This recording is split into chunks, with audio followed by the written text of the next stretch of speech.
Bating yung ating ice cream. Kai, excuse mo na Kai.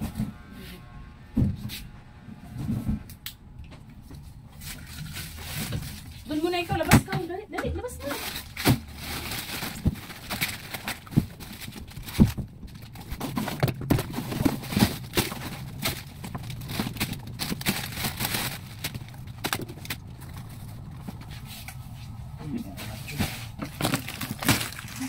Na, ay.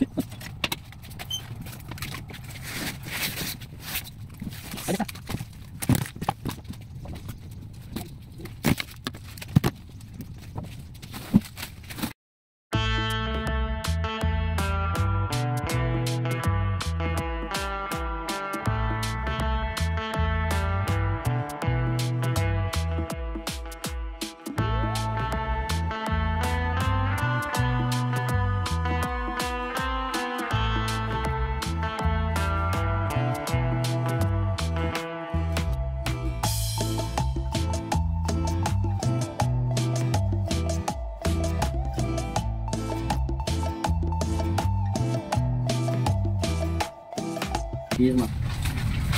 Biasa tanya na. Wala ka. Iya 503 na lang. Ba't wala ubusan kay stocks? Hindi ko lang alam kung may editor na isa. Wala, daming wala. Oh, wala kayong Rocky Road eh. Okay. Day 503.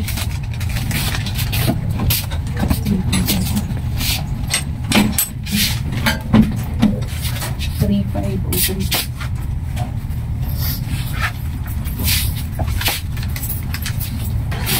$3,503.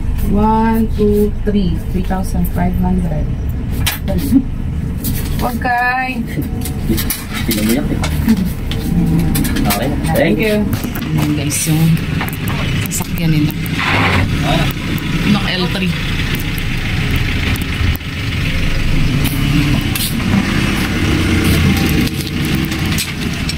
Kay, pasok!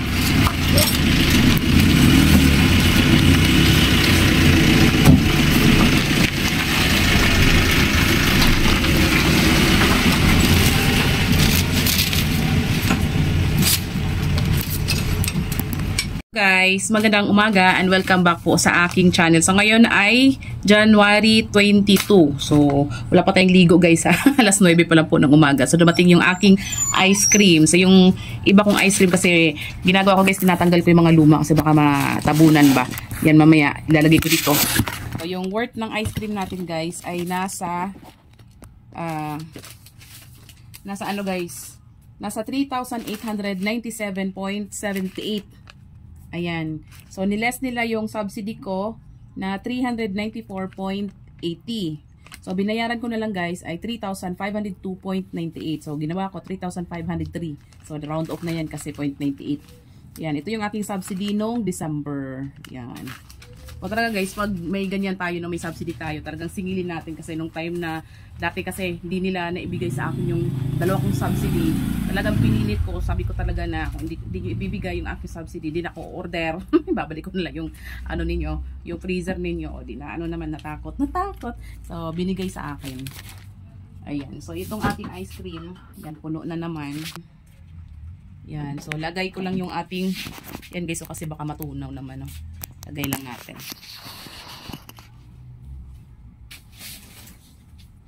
So, ito yung aking mga lumang ice cream.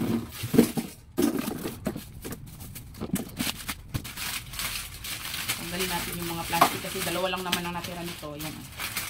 Tanggalin natin yung iba. May plastic para hindi magulo. So, since nga guys, ang aking order ay nasa 3.5 lang. So, kailangan kong dagdagan siya ng 1.5 para makabuo ako ng isang buwan ng 5,000 para meron tayong subsidy. Kasi pag hindi, wala tayong subsidy, sayang yung, ano, diba? Yung 250 natin, mahigit.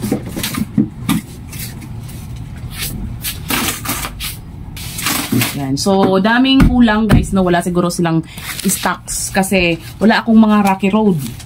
Wala silang cream cone na Rocky Road, wala silang jumbo cone na Rocky Road. So, kulang yung stocks na dineliver nila sa akin. Kaya hindi umabot ng 5,000. Ayan. Pero okay lang sa ano, bago siguro ano ba ngayon? Ay, 21 na pala. Ano, dapat madagdagan ko siya ng siguro mga bago end ng January. Kailangan maka-order ako ng kahit 1.5, no? Para makuha ko yung aking subsidy. Ayan. So, ayan guys. So, thankful. At, diba? Continuous pa din tayo sa ating pag-order. So, may bigas tayo.